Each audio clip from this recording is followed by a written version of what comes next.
Let's start by tasting what we have right now, which of course already tastes good. This is, of course, probably the most well-known cold soup that there is. And I would always recommend, of course, that you, in the process, while you're making the soup, put your bowls in the freezer so the bowls themselves are frozen when you serve the soup. Now, without being too novel, you can also make this gazpacho puree, or sorbet rather, and put a little tiny scoop of it right in the middle of your cold soup, some of the frozen soup itself, which is kind of neat. Okay. Let me taste that again. What this soup is going to get from me is more basil, more garlic, more shallots, unpureed, no problem. More olive oil, more salt, more pepper, more sugar, and more cumin. It's getting more of everything that we started out the soup with. I certainly wouldn't want to put what I think is all of the essential ingredients to the amounts that I think they should be in the soup initially when I make it, because what if I accidentally put too much of them in there? Time to create a sweat towel here. So if I put too much in to begin with, then I'd be stuck. So you want to build the soup up, the soup flavor up slowly after it's pureed.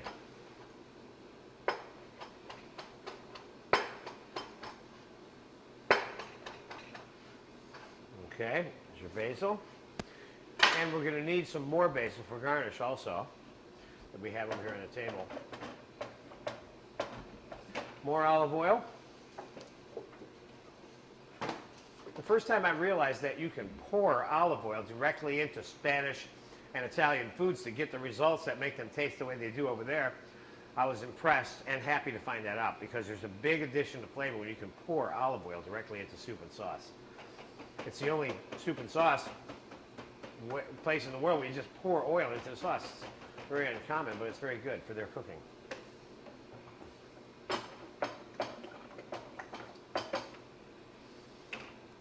Now sometimes I'll put a few cubes of ice right inside this soup while I'm mixing it to help get it cold, and just make sure that I intensify the flavors with the other things and that I'm not actually watering the soup down. Get in here one more time now. And I'm going to need soup plates, and I have them, okay? Okay. Salt. Pepper. Sugar. More cumin. Probably got about 3 full tablespoons of cumin in this soup now.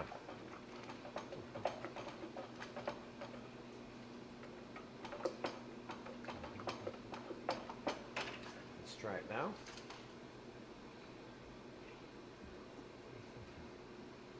The soup is coming along now. It tastes substantially better right now than what I first tasted when I pureed. Let me try it again.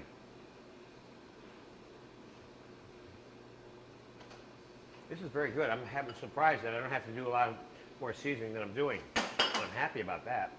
A little salt, a little more olive oil. This soup is ready to be set up and garnished, which is a big part of how this soup ends up being served and how it comes off, okay?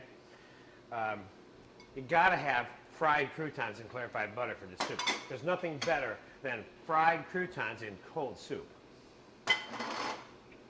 Let's start out by putting, and let me have a large spoon that's not slaughtered also. Let's put some, thank you, Luis.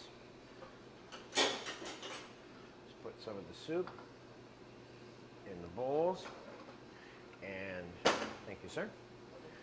And there's a couple of things we're going to do here now. The first one is we're going to garnish the soup with a combination of red and green peppers that are minced and some cucumber. Let's get that jump started first by doing that. And that, don't over garnish the soup with too much stuff. By the time you get done here, you'll you got matchstick size julienne cucumber here, which is what you're looking for. because you don't want anything that's larger than a matchstick balancing on your fork, which you cannot do, and having your sauce go on your clothes when you're eating. So shorter julienne is the best way to go. Now, we have some croutons here. I would certainly put one crouton here or here, and I put little croutons over at the other one to show you another version of doing this with the square croutons. And if you want to learn how to make these croutons, just click on the lobster bisque or the puree of sweet pea soup, and we have both of these croutons on there. Okay, so that's that. Now, we're going to take a little bit of basil chiffonade and garnish the top of this. So we're going to drizzle some oil on top of these. The soup's starting to take on more meaning as you begin the garnishing part. Let's get the basil chiffonade on there. And again, that term chiffonade is referring to the way in which this is cut, like a shredded leafy lettuces or herbs are what's used to make chiffonade. Those are the items that you make chiffonade out of, right? Excuse me. All right, let's put a little bit of the basil on there. And let's get a little bit of the olive oil directly on this soup. Get some nice extra virgin olive oil, which you have to have. You know, I'm doing this because I don't have a squeeze bottle with me today, which is fine. That's fine, that's good. That looks nice. Now let's give it a little bit of parsley. And there's one more thing that you do from time to time on this if you want, and that is get yourself the appropriate size basil leaf or a little floret. Stick it in the middle of that soup. Now there's still another thing to do to this soup, believe it or not. The soup is starting to look a lot better, isn't it? I said that as if you could answer me, and I know you can't. We're going to take the skin off of this tomato here, and we're going to put some fresh tomato on this soup now. Now there's a couple of ways you can do that. One way is you can just take a piece of tomato like this and just lay it in this soup like that if you want. Okay, see how I did that? It looks nice and it's an appropriate garnish. Another way you can do it is just get the seeds out of your tomato. You can make yourself some fresh diced tomato like that, and I would normally season that tomato slightly before I put it into that soup. Otherwise it kind of dilutes the flavor of the soup. And you can put a little bit of fresh seasoned tomato right around that soup like that. Okay? Well, this is a mess. It's a good thing I'm cleaning this up here.